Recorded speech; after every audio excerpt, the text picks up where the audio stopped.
Good evening. You're watching NTV's Grow. A few are still planting out there, and Nebraska continues to be a leader in one crop many of us enjoy while watching a movie. A warning for livestock producers traveling across state lines, and find out how to increase yield during the growing season. Thank you for joining us here tonight on NTV's Grow. First, a warning for livestock producers. If you are moving your herd across state lines, pay attention to travel requirements. The state veterinarian sends out this reminder to follow import requirements, call ahead to ensure that health checks are met, as well as traceability requirements. There is a new commuter grazing agreement between Nebraska and South Dakota to make branded cattle traveling easier. Contact the Nebraska State Veterinarian's Office if you have questions. Global demand drives businesses to central Nebraska. The world wants more of a product that Nebraska does better than anyone else. Popcorn. Grow co-host Steve White has more. Popcorn's associated with either ball games or movie nights. Filling the planter with popcorn, each bag of seed, enough for 100,000 servings. How many tubs of popcorn in the movie will this sell for? And it's kind of staggering how many people just this field that we're planting is going to feed. Mark McHarg says this field near Central City will produce 6 million servings. Everyone in Grand Island could eat popcorn twice a week, and there'd still be some left. But most of that popcorn will head far from Nebraska to places like China, Japan, and Mexico. To think that someone in Egypt, next winter when they're sitting down with their family is going to be eating our popcorn, I mean, that's pretty exciting. It makes farming real. Not all corn is popcorn. Most of the fields we see will feed livestock or ethanol plants. Popcorn is a different variety. It's a really big seed, and it's called a mushroom popcorn. It pops real big.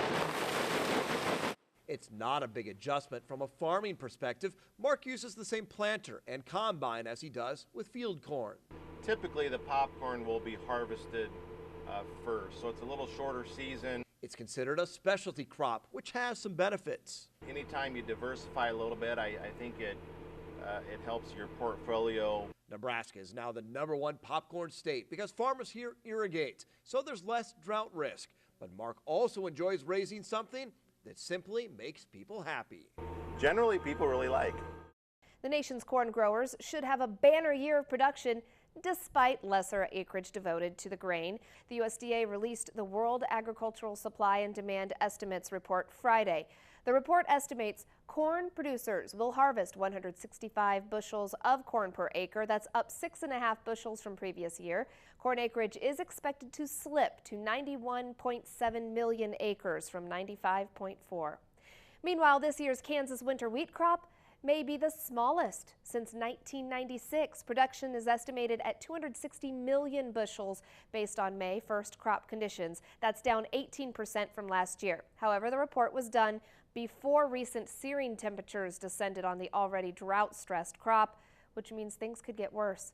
Yields are forecast to be 31 bushels per acre. After the recent elections here, this primary in May, we get some reaction from the Farm Bureau.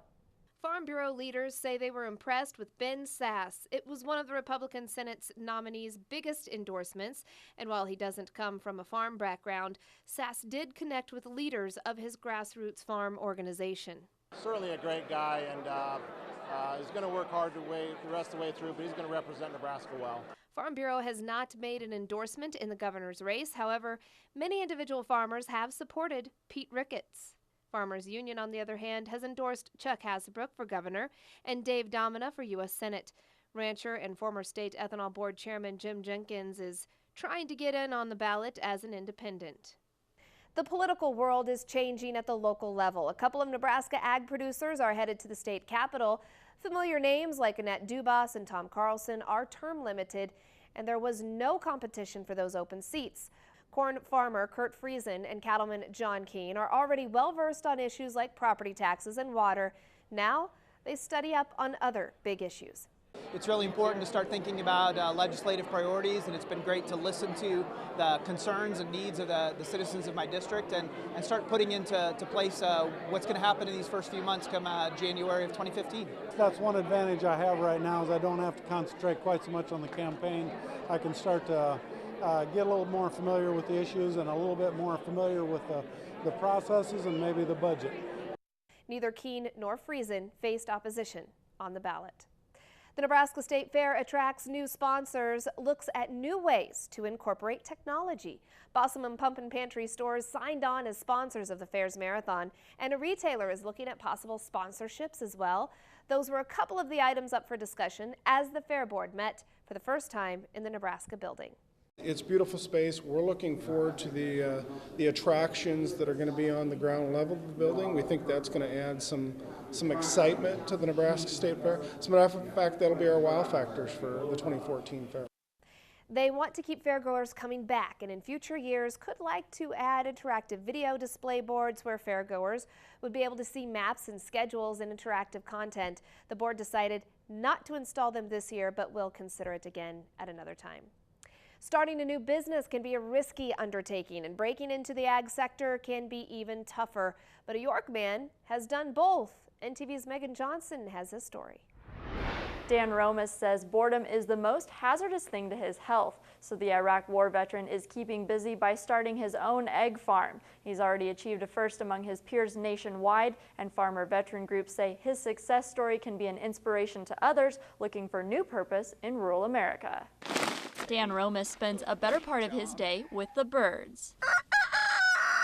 600 happy, healthy birds.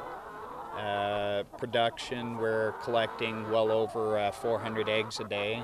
Romas started Prairie Pride Poultry, a 3-acre pastured egg farm, just over a year ago. Happy hens lay healthy eggs, so that's really the holistic core of our farm is humane treatment of the livestock. Clean like this. The Marine Corps, Army, and Nebraska National Guard vet says it's been a 2-year journey going from serviceman to beginning farmer. Took her home with us for a little bit, and my wife Hillary named her Mabel. Before getting his 600 girls on the farm, Romas found local, state, and national programs aimed at helping disabled vets like him start and grow ag businesses. They helped me do market analysis, feasibility study, helped me with drawing up my business plan. Carol Blood with Nebraska's Self-Employment says it's a process that takes determination and discipline, traits that veterans like Romas have. And he had done his research, and that to me too is always a really good clue that that person is going to be able to make it a viable business because